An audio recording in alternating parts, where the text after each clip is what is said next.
Introducing first, fighting out of the red corner, a jiu-jitsu specialist, fighting under Cesar Gracie, weighing at 152 pounds and standing 5 feet 8 inches tall. From Concord, California, Nick Ertl.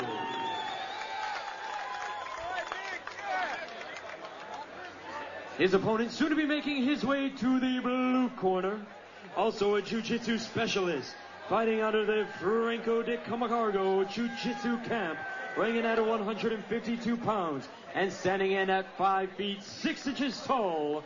From Garden Grove, California, this is Phan. Those guys absolutely ready to go. Look at Phan, he's ready to go. They haven't even brought in the referee yet. Here comes Nathan Goulion, the referee. Bring them both together. I think this has the earmarkings of a great match. You've got the Gracie. It looks like the Gracie against Sakuraba. This is like a flashback in a way. Yeah, it is. Indeed, it is. This should be a pretty good battle. Yeah, Nick Ertl, I've seen him fight a bunch, and he's got great ground skill. He's got great stand-up. You know Phan very well. I'm anxious to see him for the first time. As we get underway, a couple of guys, 155-pound weight division. Quick, agile. That's the one thing I love about the 155. These guys, so much skill. It's a lot like boxing with the lighter weights. These guys, so skilled. I'm thinking they're going to bang a little bit. I don't think they're going to go right for the clinch. Oh, there's a right hand. Right hand by Phan into an upper body tie-up. Phan just threw that right hand, went right into the clinch. Ertl right now just being patient. The one thing I will say about Nick Ertl, I've seen a lot of his fights, and he can take shots. I mean, this guy can take some punishment. He's frustrated a lot of opponents.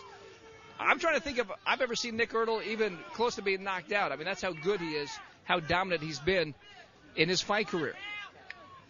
Takes a lot of punishment, dishes it out, and usually frustrates guys and finishes guys later in the fights. Both guys really battling for position here, Steven.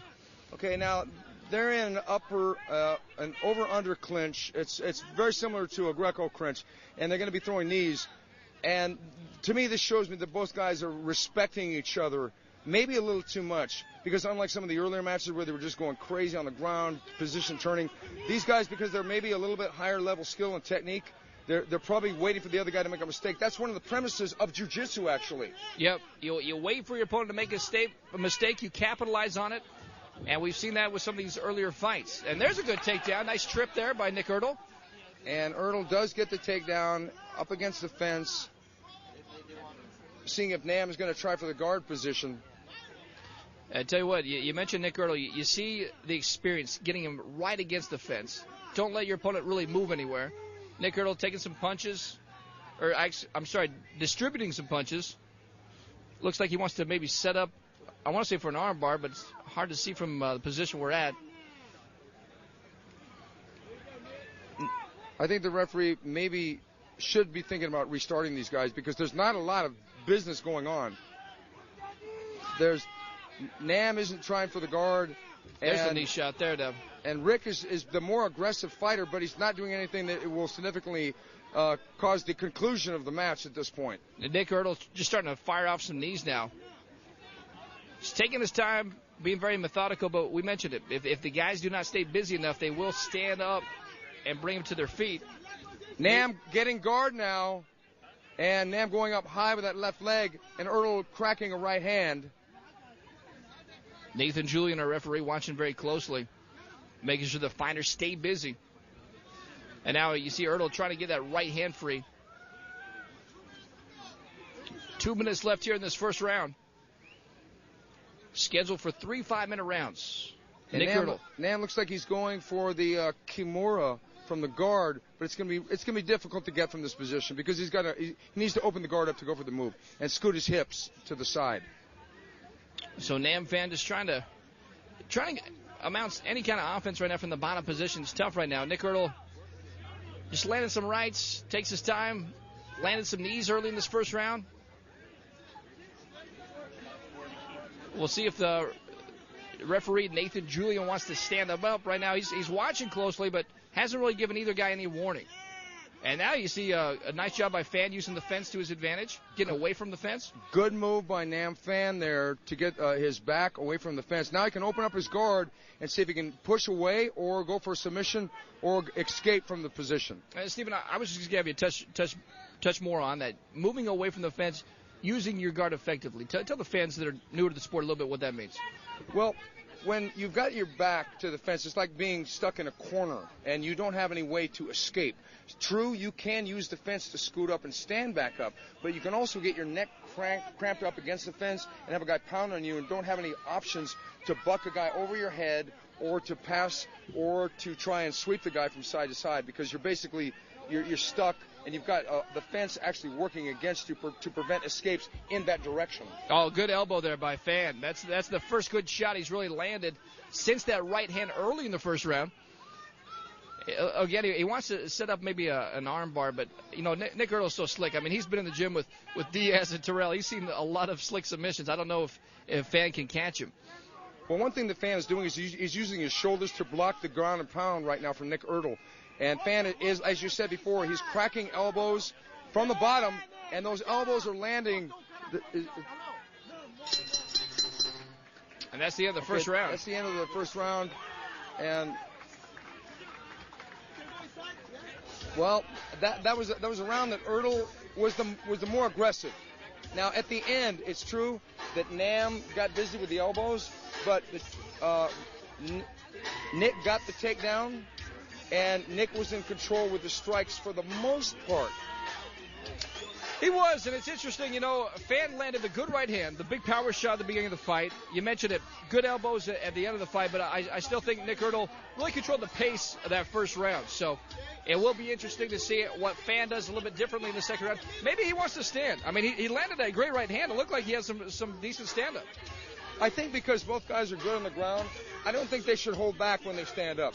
Because the biggest problem with guys that come into the game that are kickboxers is they're worried about getting taken down because they won't know what to do once they go to the ground. But these guys know what to do when they go to the ground, so they should let the punches and kicks go when they're standing, in my opinion. No, I agree Just with go you. for it. I absolutely agree. What are you going to worry about, getting taken down? So what? They're going to go to the ground anyway. They're both jiu-jitsu guys. All right, there we go. Starting the second round. I'll be throwing high kicks and hooks and whatever. Second round, part of 3 5-minute rounds here. The World Extreme Cage Fighting. Lightweights battling. A couple guys at 155. Phan going for a kick, misses, swings around. Yeah, I'd like to see what these guys do standing up. And Ertl immediately gets to the single leg. Phan on top for once, and Phan going punch crazy here. Now and Nick Ertl is cut. He's cut at the top of the head. I don't know if that's from the first round. Phan's starting to go crazy with the kicks. I think Nam's got to pick his shots here. Wow, talking about being aggressive to open the round. I tell you what, Phan right now this is what he wanted. He wanted to pick his spots and showed a lot of quickness. Right now, landed some kicks. I think Nam should back up and let him back up. Yeah, I agree with you. Because he was doing good with the strikes. And Nick Ertl right now is content until the referee steps in to stop and have him stand up. But one of the problems of kicking a downed opponent like this is you can clash shins with the guy and also kick his knees, and it hurts you as bad, if not more, than it hurts him.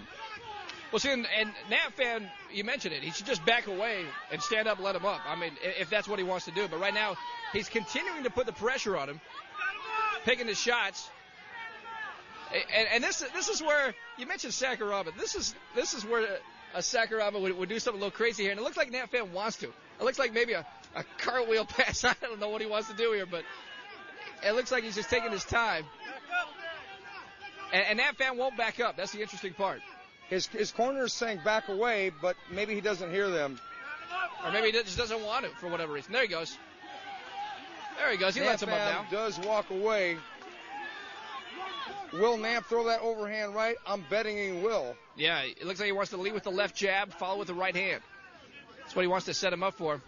There it is. Goes again. Right hand by Phan. It rocked Nick Ertl. Nick Ertl going for the body lock up against the fence. Nick trying to pick the single.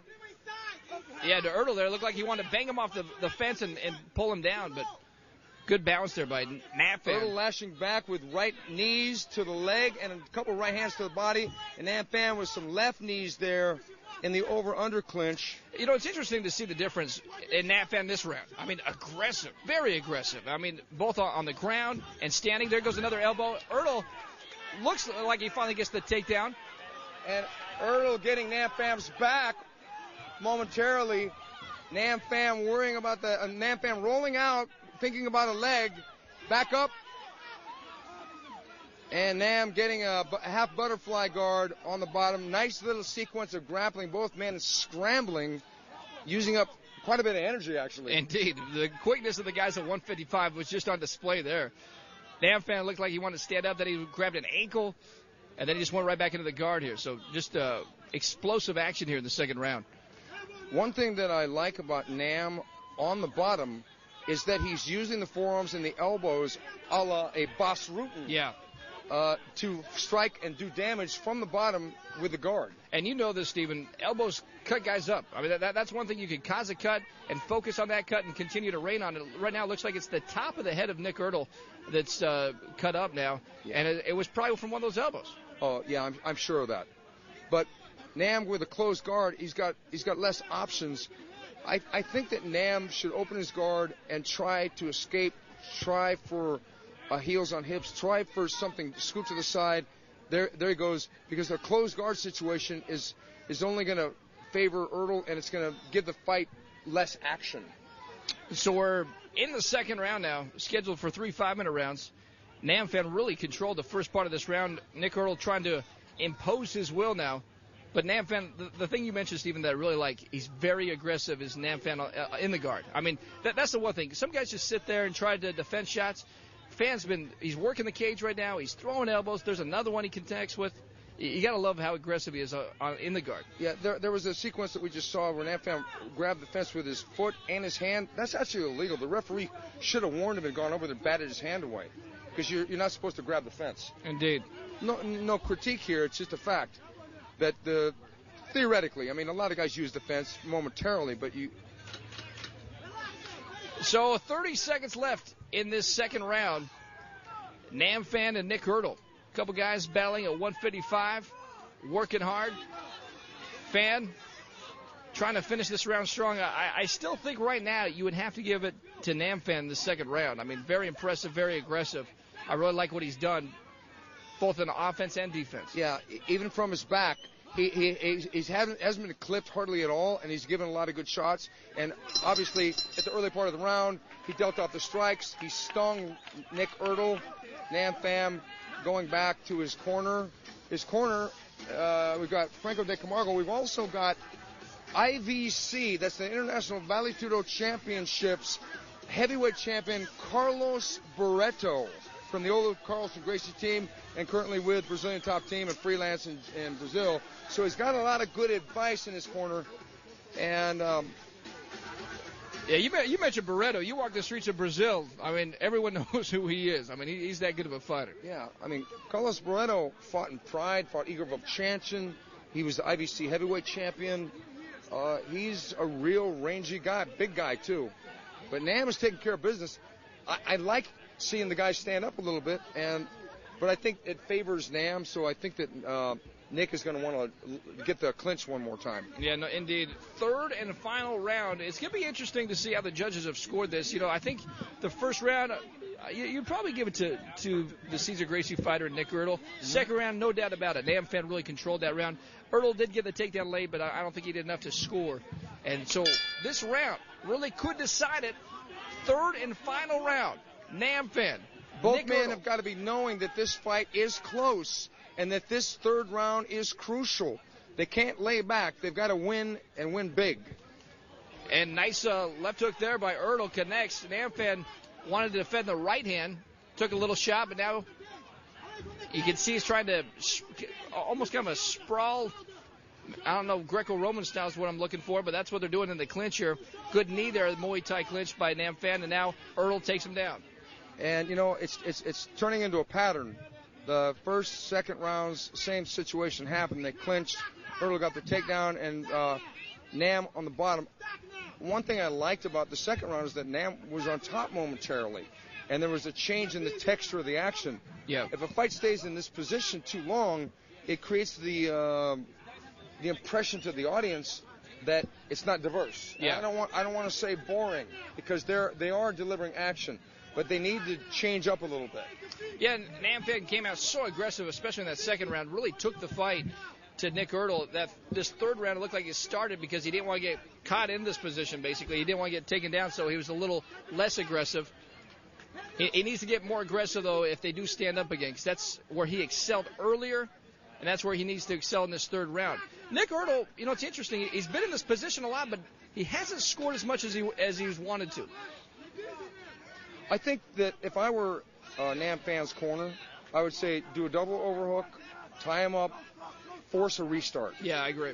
Because right now, the fight is going to be in this position till the end, unless there's a sweep, which I haven't seen anything even close to a sweep from Nam Phan, putting the shin under the thigh of the Cesar Gracie fighter. Of course, Ertl is going to be able to prevent that, but I haven't even seen an attempt to try and roll him from the bottom position yet. I tell you what, Nam Phan caught Ertl with a good elbow there, and now it's the right eye of Nick Ertl that's really starting to bleed here, and Nam Phan sees it. He wants to hit him with some more shots, but right now, Nick Ertl, it's his right eye. I'm trying to see exactly where that cut is.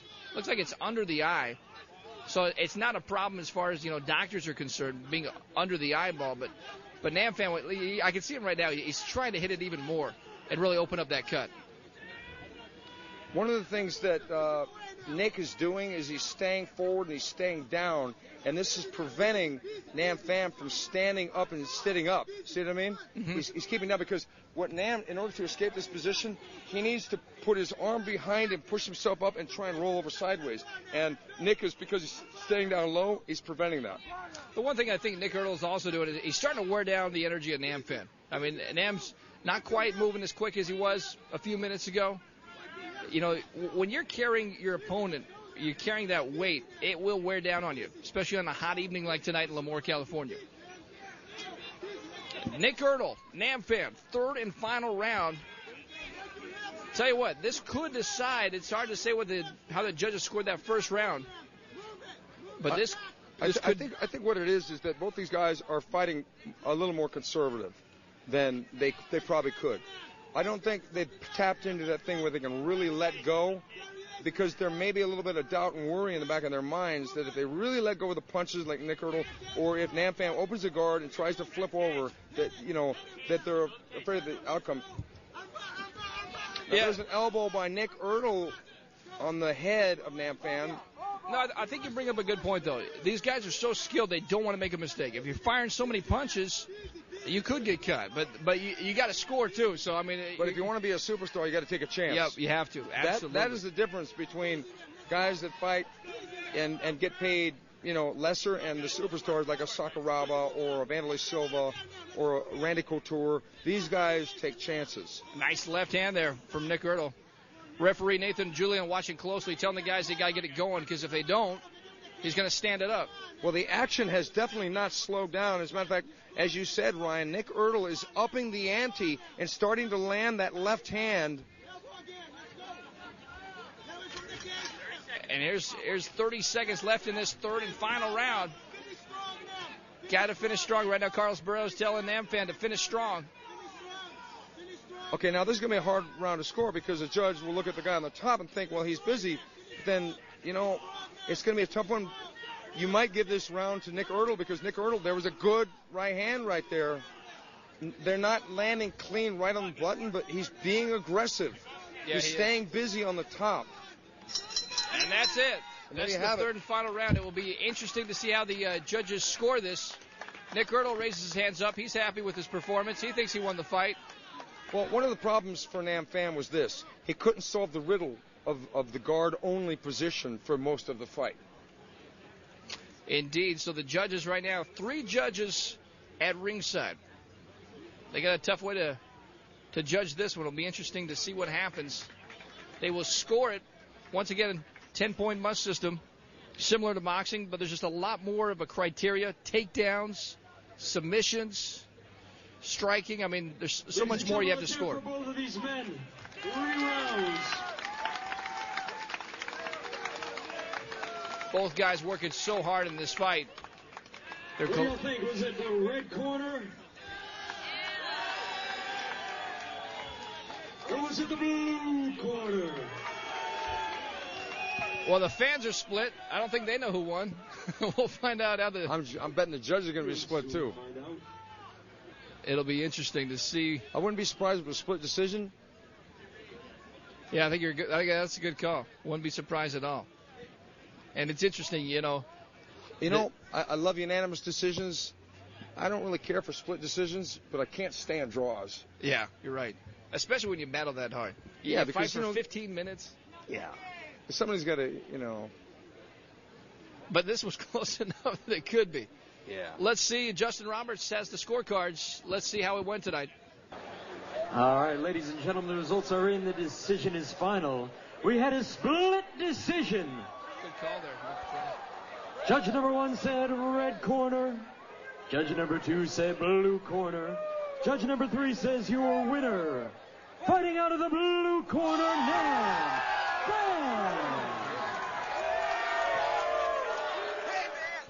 Well, it was a split decision. Carlos Barreto's talking to Steven Quadros right now. He's happy. Nick Ertl's upset. That one really could have gone either way. And my heart goes out to Nick Ertl because he was aggressive throughout. But Nam did land a lot of hard shots from the bottom. He really got busy in the second round. I'm saying rematch in about a year. And you know what? The bottom line is you hear this in the rules meeting. Do not let it go to a judge's decision because you never know how it goes. Well, for Nick Ertl, he let it go to a decision. You see what happens. Congratulations, Nam Phan. He wins a split decision. Yeah, that was a close one.